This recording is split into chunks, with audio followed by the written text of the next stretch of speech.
Kita para Raton, kita para Datu atau kisah Ken Angrong. Tuhan, pencipta, pelindung dan pengakhir alam, semoga tak ada halangan. Sujudku sesempurnanya. Demikianlah inilah kisah Ken Angrong. Asal mulanya ia dijadikan manusia adalah seorang anak janda di Cileput. Bertingkah laku tak baik, memutus-mutus tali kekang kesusilaan, menjadi gangguan hayang yang bersifat gaib. Pergilah ia dari Cileput mengungsi ke daerah Bulalak. Nama yang dipertuakan di Bulalak itu Empu Tawakeng. Ia sedang membuat pintu gerbang asramanya. Dimintai seekor kambing merah jantan oleh roh pintu. Kata Tapawakeng, tak akan berhasil berpusing kepala. Akhirnya ini akan menjebabakan diriku jatuh ke dalam dosa. Kalau sampai terjadi aku membunuh manusia, tak akan ada yang dapat menyelesaikan permintaan korban kambing merah itu. Kemudian orang yang memutus-mutus tali kekang kesusilaan tadi berkata, sanggup menjadi korban pintu Empu Tawakeng. Sungguh ia bersedia dijadikan korban agar ini dapat menjadi lantaran untuk dapat kembali ke surga Dewa Wisnu dan menjelma lagi di dalam kelahiran mulia ke alam tengah lagi. Demikianlah permintaannya. Demikianlah ketika ia direstui oleh Empu Tawakeng agar dapat menjelma, disetujui intisari kematiannya akan menikmati 7 daerah. Sesudah mati maka ia dijadikan korban oleh Empu Tawakeng. Selesai itu ia terbang ke surga Wisnu dan tidak bolak inti perjanjian yang dijadikan korban. Ia meminta untuk dijelmakan di sebelah timur kawi. Dewa Brahmana melihat-lihat siapa yang akan dijadikan temannya bersepasang. Sesudah demikian itu adalah mempelai baru sedang cinta mencinta, yang laki-laki bernama Gajah Para, yang perempuan bernama Ken Endok. Mereka ini bercocok tanam. Ken Endok pergi ke sawah mengirim suaminya, ialah si Gajah Para. Nama sawah tempat ia mengirim desa Ken Endok bernama Pangkur. Dewa Brahmana turun ke situ bertemu dengan Ken Endok. Pertemuan mereka kedua ini terjadi di ladang Laleten. Dewa Brahmana mengenakan perjanjian kepada istri itu. Jangan kamu bertemu dengan lakimu lagi. Kalau kau bertemu dengan suamimu, ia akan mati. Lagi pula akan tercampur anakku itu. Nama anakku itu Ken Angrong. Dialah yang kelak akan memerintah tanah Jawa. Dewa Brahmana lalu menghilang. Ken Endok lalu ke sawah berjumpa dengan Gajah Para. Kata Ken Endok, kakak Gajah Para hendaknya maklumi. Saya ditemani di dalam pertemuan oleh Hayang yang tidak tampak di ladang Lalateng. Pesan beliau kepadaku, jangan tidur dengan lakimu lagi, akan matilah lakimu. Kalau ia memaksa tidur dengan kamu, dan akan tercampurlah anakku itu. Lalu pulanglah Gajah Para. Sesampainya di rumah, Ken Endok diajak tidur. Akan ditemani di dalam pertemuan lagi. Ken Endok segan terhadap Gajah Para. Wahai kakak Gajah Para, putuslah perkawinanku dengan kakak. Saya takut kepada perkataan Sang Hayang. Ia tidak menjanjikan aku berkumpul dengan kakak lagi. Kata Gajah Para, adik, bagaimana ini? Apa yang harus kuperbuat? Nah, tak keberatan saya kalau saya harus bercerai dengan kamu. Adapun harta benda pembawaanmu kembali kepadamu lagi, adik. Harta benda milikku kembali pula kepadaku lagi. Sesudah itu Ken Endok pulang ke Pangkur di seberang utara, dan Gajah Para tetap bertempat tinggal di Campara di seberang selatan. Belum genap sepekan kemudian matilah Gajah Para. Kata orang yang mempercakapinya, luar biasa panas anak di dalam kandungan itu. Belum beberapa lama perceraian, orang tua laki-laki perempuan sudah diikuti. Orang tua laki-laki segera meninggal dunia. Akhirnya sesudah genap bulannya lahirlah seorang anak laki-laki. Dibuang di kuburan kanak-kanak oleh Ken Endok. Selanjutnya ada seorang pencuri bernama Lembong tersesat di kuburan anak-anak itu. Melihat benda bernyala ditatangi oleh Lembang. Mendengar anak menangis setelah didekati oleh lembang itu, nyatalah yang menyala itu anak yang menangis tadi. Diambil, diemban dan dibawa pulang dan diakui anak oleh Lembong. Ken Endok mendengar bahwa Lembong memungut seorang anak. Teman Lembonglah yang memberitakan itu dengan menyebut-nyebut anak yang didapatinya di kuburan kanak-kanak, tempat bernyala pada waktu malam hari. Lalu Ken Endok datang kepadanya. Sungguhlah itu anaknya sendiri. Kata Ken Endok, kakak Lembong, kiranya Tuan tidak tahu tentang anak yang Tuan dapat itu. Itulah anak saya, kakak, jika kakak ingin tahu riwayatnya. Demikianlah Dewa Brahmana bertemu dengan saya. Jangan Tuan tidak dimuliakan anak itu, karena dapat diumpamakan anak itu beribu dua beraya satu. Demikian persamaannya. Lembongan beserta keluarganya semakin cinta dan senang. Lambat laun anak itu akhirnya menjadi besar, dibawa pergi mencuri oleh Lembong. Setelah mencapai usia sebaya dengan anak gembala, Ken Angrok bertempat tinggal di Pangkur. Habislah harta benda Ken Endok dan harta benda Lembong. Habis dibuat taruhan oleh Ken Angrok. Kemudian ia menjadi anak gembala yang dipertuakan di Lebak, mengembalakan sepasang kerbau. Lama-kelamaan kerbau yang digembalanya itu hilang. Kerbau sepasang diberi harga 8.000 oleh yang dipertuan di Lebak. Ken Angrok sekarang dimarahi oleh orang tua laki-laki dan perempuan keduanya. Nah, Buyung, kami berdua mau menjadi hamba tanggungan. Asal kamu tidak pergi saja. Kami sajalah yang akan menjalani menjadi budak tanggungan pada yang dipertua ini Lebak. Akhirnya tidak dihiraukan. Ken Angrok pergi, kedua orang tuanya ditinggalkan di Champara dan di Pangkur. Lalu Ken Angrok pergi mencari perlindungan di Kepundungan. Orang yang diungsi dan diminta tempat berlindungan tak menaruh belas kasihan. Ada seorang penjudi permainan saji berasal dari Karuman bernama Bangko Saparan. Kalah pertaruhan dengan seorang bandar judi di Karuman. Ditagih tak dapat membayar uang. Bangko Samparan itu pergi dari Karuman berziarah ke tempat keramat Rabut Jaluk. Mendengar kata dari angkasa, disuruh pulang ke tempat Karuman lagi. Kami mempunyai anak yang akan dapat menyelesaikan hutangmu, ia bernama Ken Angrok. Pergilah Bangko Samparan dari Rambut Jaluk. Berjalan pada waktu malam, akhirnya menjumpai seorang anak dicocokkan oleh Bangko Samparan dengan petunjuk hayang. Sungguhlah itu Ken Angrok. Dibawa pulang ke Karuman, diakui anak oleh Bang Samparan. Dia itu lalu ke tempat berjudi. Bandar judi ditemui oleh Bangko Samparan dilawan berjudi. Kalahlah bandar itu. Kembali kekalahan Bangko Samparan. Memang betul petunjuk hayang itu, Bangko Samparan pulang.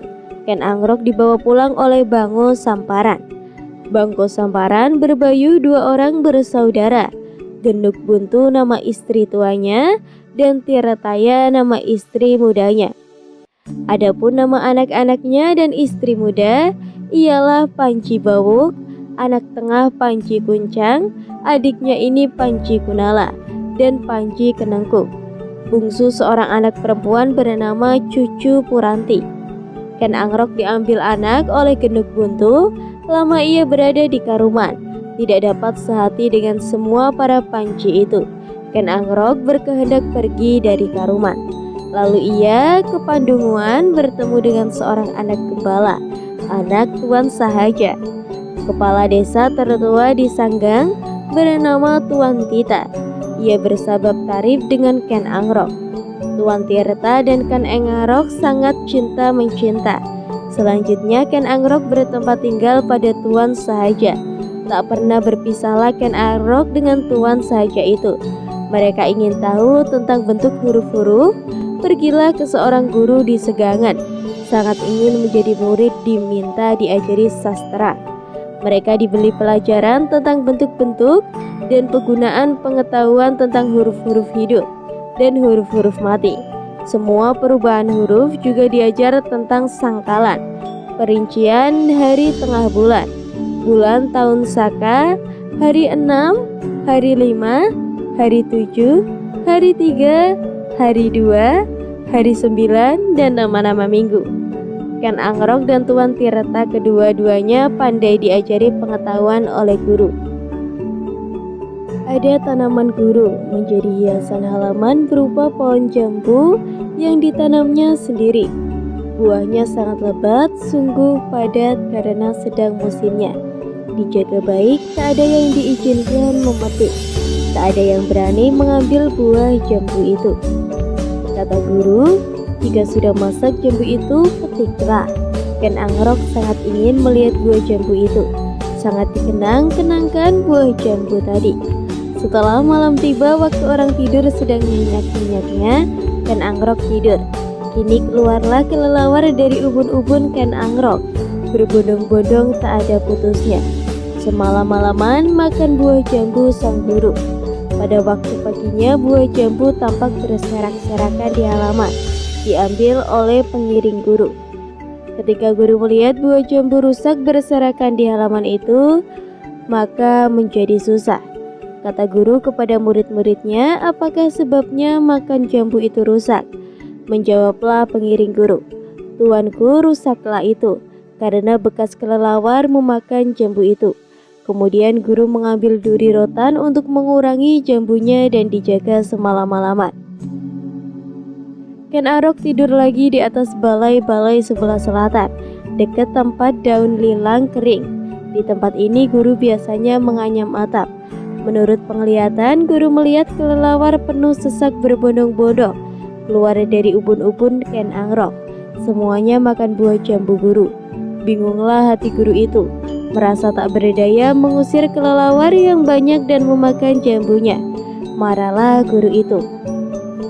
Ken Angrok diusir oleh guru, kira-kira pada waktu tengah malam guru mengusirnya. Ken Angrok terperanjat bangun terhuyung-huyung, lalu keluar pergi tidur di tempat ilalang di luar. Ketika guru menengok keluar, ia melihat ada benda menyala di tangan ilalang. Guru terperanjat mengira kebakaran. Setelah diperiksa, yang tampak menyala itu adalah Ken Angrok. Ia disuruh bangun dalam pulang, diajak tidur di dalam rumah lagi. Menurutlah Ken Angrok pergi tidur di ruang tengah lagi. Pagi-paginya ia disuruh mengambil buah jambu oleh guru. Ken Angrok senang, katanya, aku mengharap semoga aku menjadi orang, aku akan membalas budi kepada guru. Lama-kelamaan Ken Angrok telah menjadi dewasa, menggembala dengan Tuan Tita, membuat pondok bertempat di sebelah timur Sanggeng. Di ladang Sanja dijadikan tempatnya untuk menghadang orang yang lalu lintas di jalan. Dengan Tuan Tita temannya adalah seorang penyadap enu di hutan orang Kapundak. Mempunyai seorang anak perempuan cantik, ikut serta pergi ke hutan. Dipegang oleh Ken Angrok, ditemui di dalam pertemuan di dalam hutan. Hutan itu bernama Adiyuga. Makin lama makin berbuat rusuh Ken Angrok. Kemudian ia memperkosa orang yang melalui jalan. Hal ini diberitakan sampai di negeri yang melalui jalan. Hal ini bahwasanya Ken Angrok berbuat rusuh, maka ia ditindak untuk dilenyapkan oleh penguasa daerah yang berpangkat Aku bernama Tunggul Amentuk. Pergilah Ken Angrok dari Sanggeng mengungsi ke tempat keramat. Rambut Gorontol semoga tegang di dalam air. Orang yang akan melenyap saya kutuk Ken Angrok. Semoga keluar air dan tidak ada, sehingga terjadilah tahun tak ada kesukaran di Jawa. Ia pergi dari Rambut Gorontol mengungsi ke Wayah Ladang di Sukamanglang. Ada seorang pemikat burung pipit, ia memperkosa orang yang sedang memanggil-manggil burung itu, lalu menuju ke tempat keramat Rambut Katu.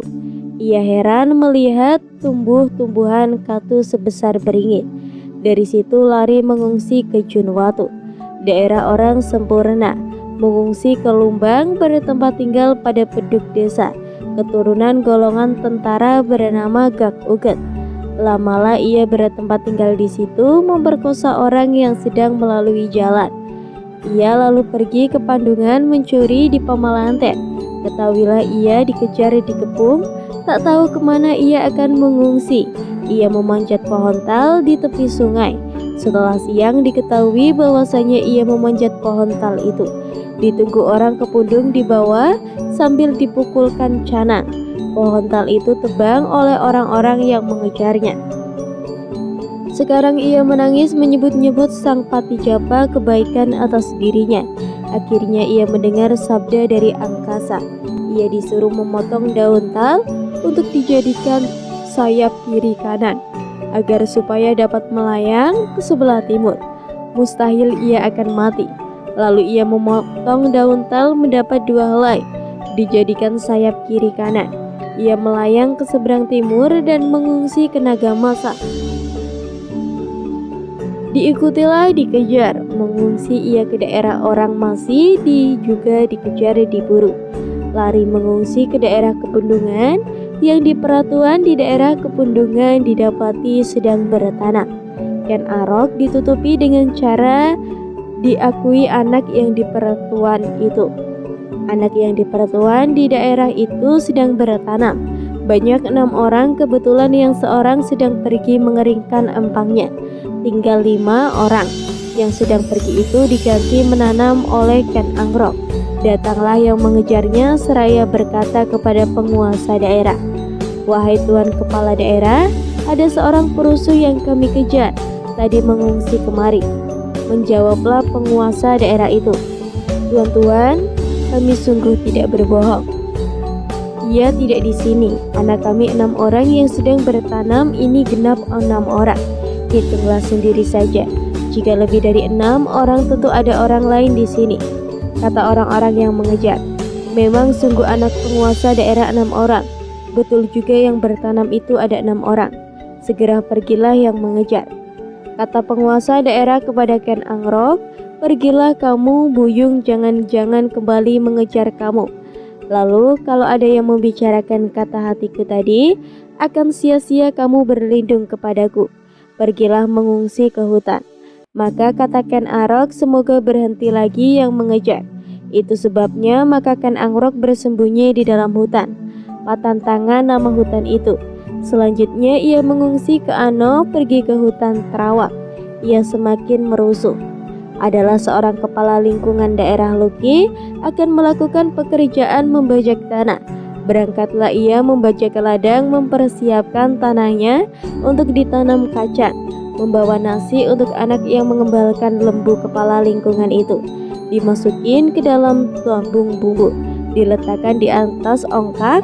Sangat asyiklah kepala lingkungan itu, selalu membajak ladang kacang saja. Maka dirunduk, diambil dan dicari nasinya oleh Ken Angrok. Tiap-tiap hari terjadi demikian itu.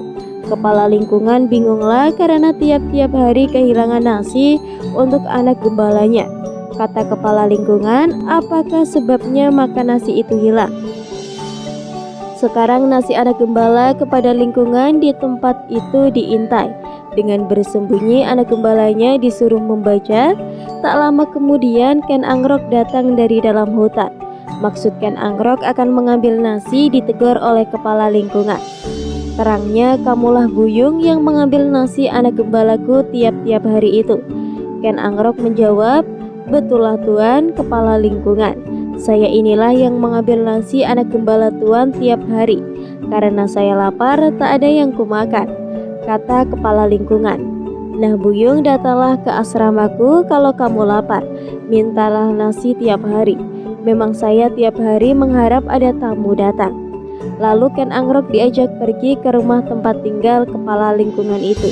Dijamu dengan nasi dan lauk pauk. Kata kepala lingkungan kepada istrinya, "Nini Batrai, saya berpesan kepadamu. Kalau Ken Angrok datang kemari, meskipun saya tak ada di ruangan juga, lekas-lekas terima sebagai keluarga. Kesinilah ia."